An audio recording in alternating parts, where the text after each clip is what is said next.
I admit already. Okay, again, this is one whole.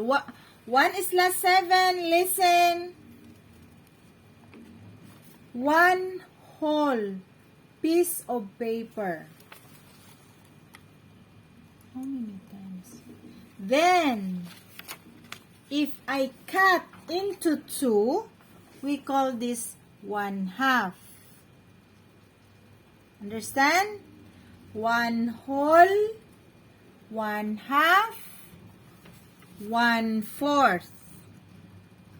This one, 1/4. Okay, again. Kanopon. What you call this part?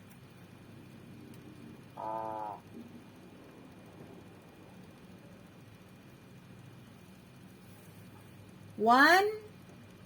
Shanavi. How you call this part?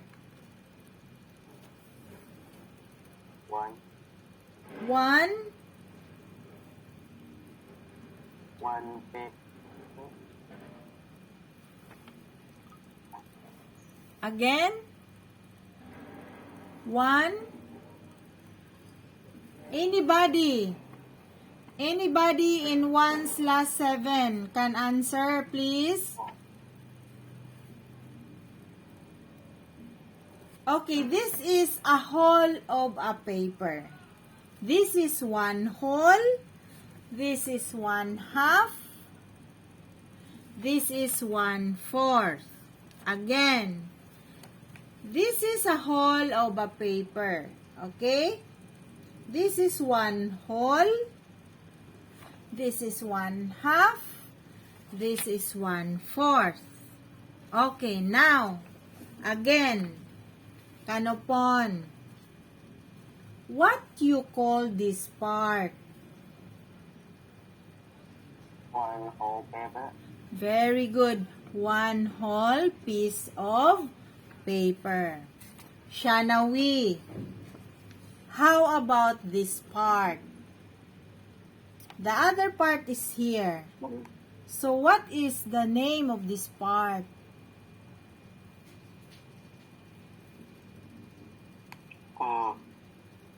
One. One? 1/2. Very good. Okay. Wipo. How about this one? This 1/2, teacher cut or divide again another part. So what is the name of this part?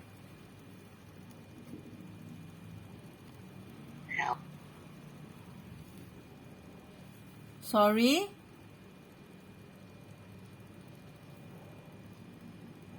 What is the name of this part? You look at the cake. The cake divided into 2. So 1/2. And then 1/2 cut into 2 become 1/4.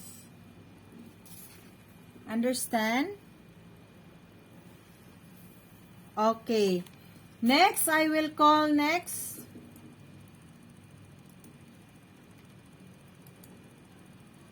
How about, what's this? Ochada.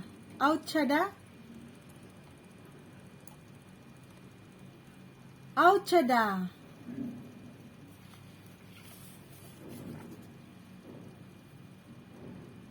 Ochada, are you there?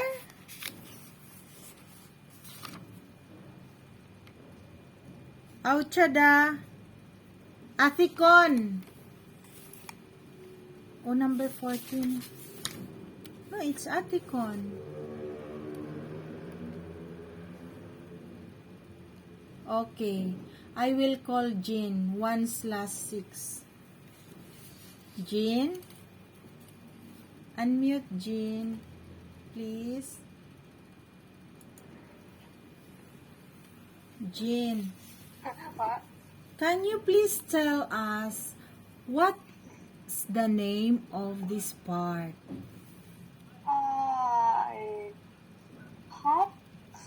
something. What's that? You look at the screen. You look at the screen. What's the name of this part? Did you see the screen? Actually, Did you see the screen? yeah. Yes. What's the name of this part in a piece of cake?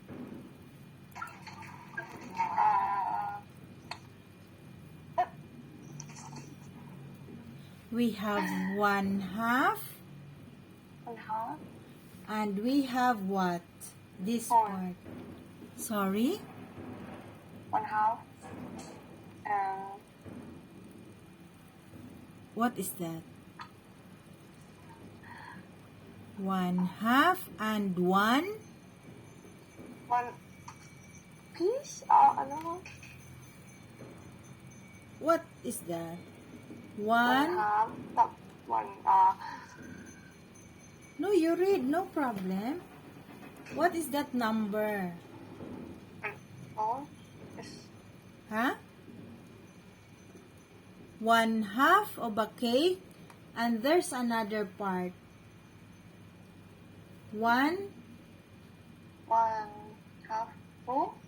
Yes, okay. 1/4. Okay, very good. 1/4. Okay, so now we have to discuss the next one. Okay, this already discussed in 1/6. So I have to discuss to 1/7. In fraction, we have the name. Okay? For example, you have 16 boys out of 32 students in the class of 1/7. Right? Class 1/7. So number 2, or the upper part, we called it numerator. Numerator.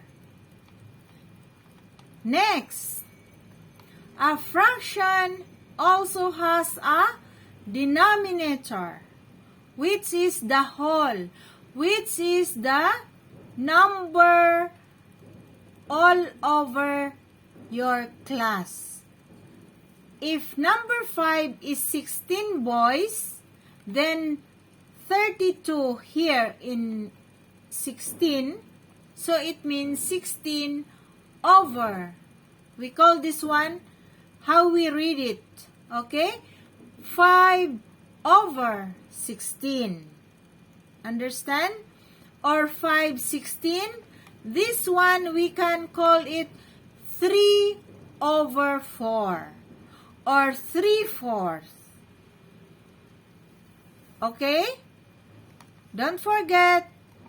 For example, this one, 1 over 2. 1 over 2. 1/2. 1 over 4. 1/4. This one again, 3 over 4. Or 3/4. This one again, 2 over 3. 2/3. Okay? Okay. 2/3. 2 over 3. Can you hear me? Bear with you in your mind. Don't forget, after teacher will ask you, 5 over 16. 5 over 16 or 5/16. Okay. Again, 5, we name it numerator. Numerator. 16, we called it denominator. Denominator. Okay? So there's a name. in each of these part. Okay, before we proceed to different types of fractions, let us call again. If you really understand how you read this part. Okay, again, I will call names in 1/7. Juan Cao, number 18. Juan Cao, are you there? Hello, Juan Cao. Did you hear your teacher? Okay, sleeping Juan Cao. Jidapa, are you there? Yes. Very good. If you are there, did you see the screen? Yes. Okay. 1/2. How you read it? 1/2. Very good. Excellent. Next. Natamon or Bell. Are you there?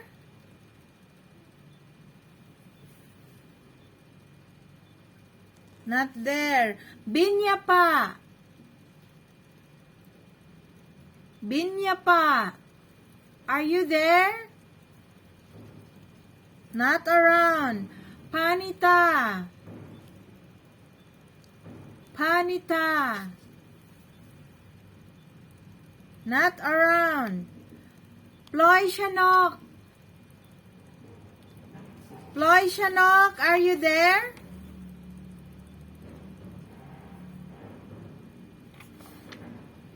Wipo.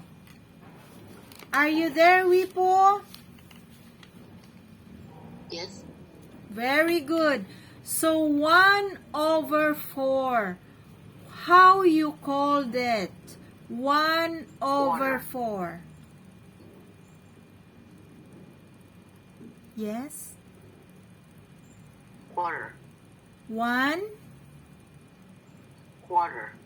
1/4. Yes, can be very good. 1/4 or 1/4 or 1/4. Okay, next. How about Matera? Matera, Matera.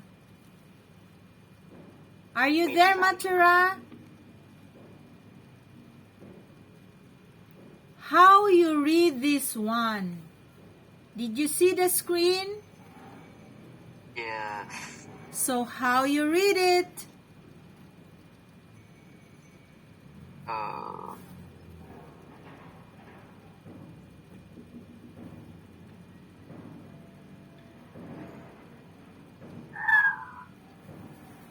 Three over 4.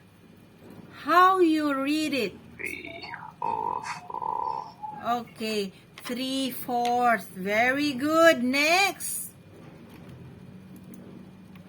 So, Kanchanapon, number 32. 2/3. How you read it? Are you there?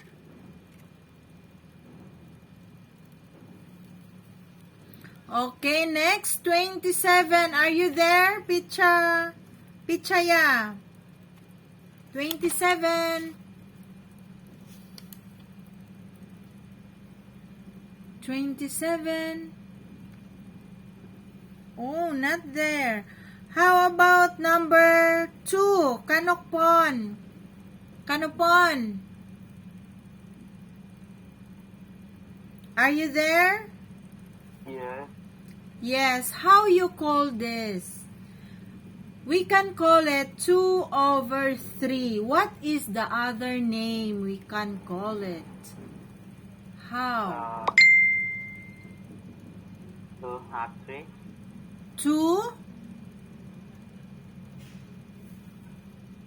2/3. The other one.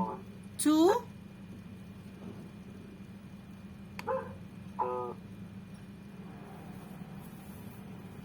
See, first, second, third, fourth, fifth. If number 3, what you called it? First, second, third, fourth, fifth. Sorry? 2/3. 2/3. Very good. Okay. So, teacher tell you about the number 2 we called numerator. And number 3 is denominator. Okay. Again. Athicon, are you there? Asapong? Asapong, no more. Witaya. Number 12. Witaya. Yes, teacher. Okay. Number 5. Before teacher tell you, number 16 is denominator. So what we called number 5?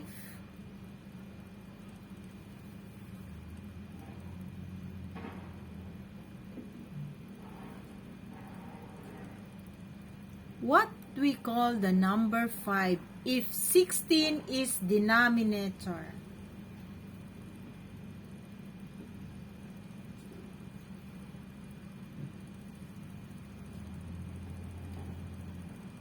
Ha? Wita ya?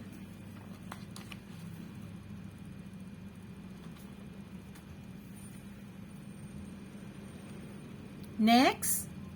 Who knows? Please. How about Matthew? 1/6. Sorry. 1/6. Supatra. Number 29. Fasay.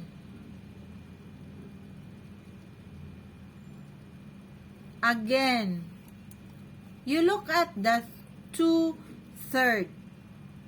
The upper part we called numerator. The lower part or the under part we call this number 3 is denominator. Okay, again. On, are you there on? Number 4, number 3, on. On, not around. Namphon. Number 6. 1/6. Captain. Nokrita.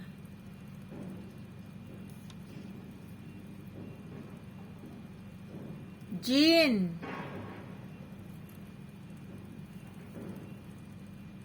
Hello? Yes, Jean. What we call C. Number 2 is numerator, right? Huh? How about number 3? How we called it? Denominator? Very good, Jean. Excellent. Thank you so much. Okay. So how about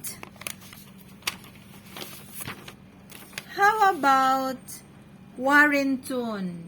Warrington, are you there? Warrington. Yes, yes. So how you call the number 3? Jean already answered. Do you know what we call the number 3, the lower part?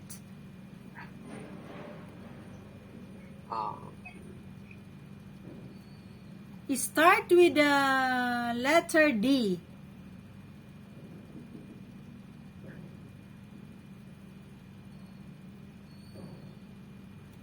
Number 2 is numerator. Numerator. Number 3 is D blank blank blank. Denominator. Very good, Warrington. Excellent. Okay. So thank you so much. I hope you learned something, you know, because this is very important. Next meeting, we have to touch the different types of fractions. Okay? I will discuss after.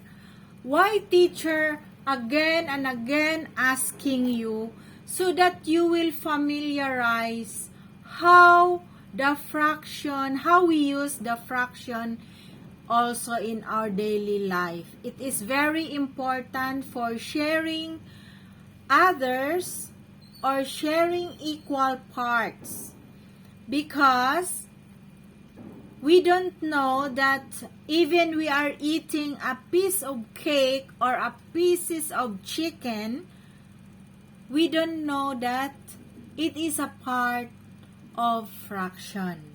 Understand? This is not very difficult, only because we are naming all the numbers, like for example the parts of a whole, and then we are dividing into pieces, like for example a piece of cake we divide into 4, okay, and then we name it. How we call the upper part, it is numerator, and the lower part, it is denominator. So you have to be familiarized for this all names or how we called it. Okay, students, are you writing some of this kind of lesson? No. Why? So how about next meeting?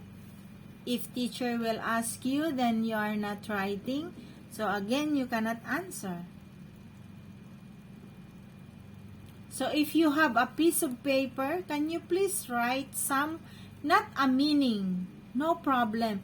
Because, like for example, 1/2. So 1/2. So you have to write it 1/2. 1/2. So it means you will learn some. 1/4. 1/4. 3/4. 3/4. Then you have to write that the name of upper part is what? Upper, up number. Numerator. Numerator. And how about the down number, the under part? What you called? It is what? Denominator. Denominator. Okay.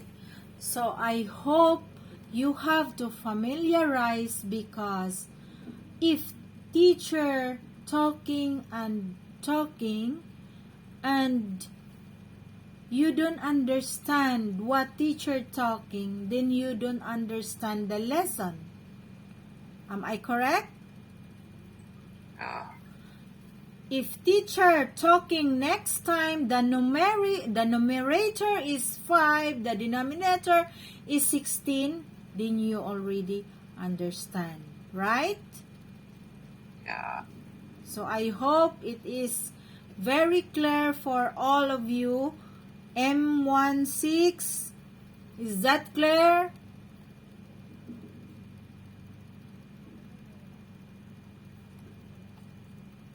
So every time teacher tell you, you listen and then you write. How teacher pronounce, how teacher name all those things. Then it will be clear for you to understand. But if you're not writing, what are the names, how it called, very difficult.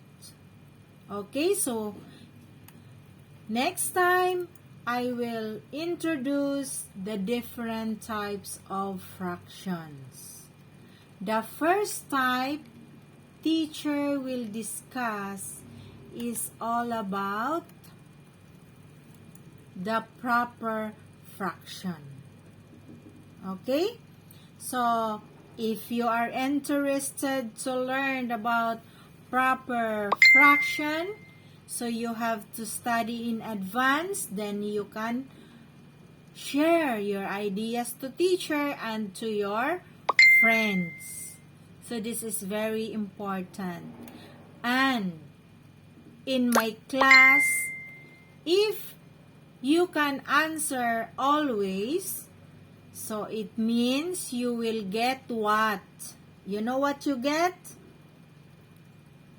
Oh, Mark or what? What you get? A good mark. Because every time, if we are already face to face, teacher will give you some chips. It's a circle paper. Okay, it's a circle type of paper. For example, today, Warrington answer my question. So at the end of the lesson, Warrington will write his name in the chip. We call that one chip. Chips.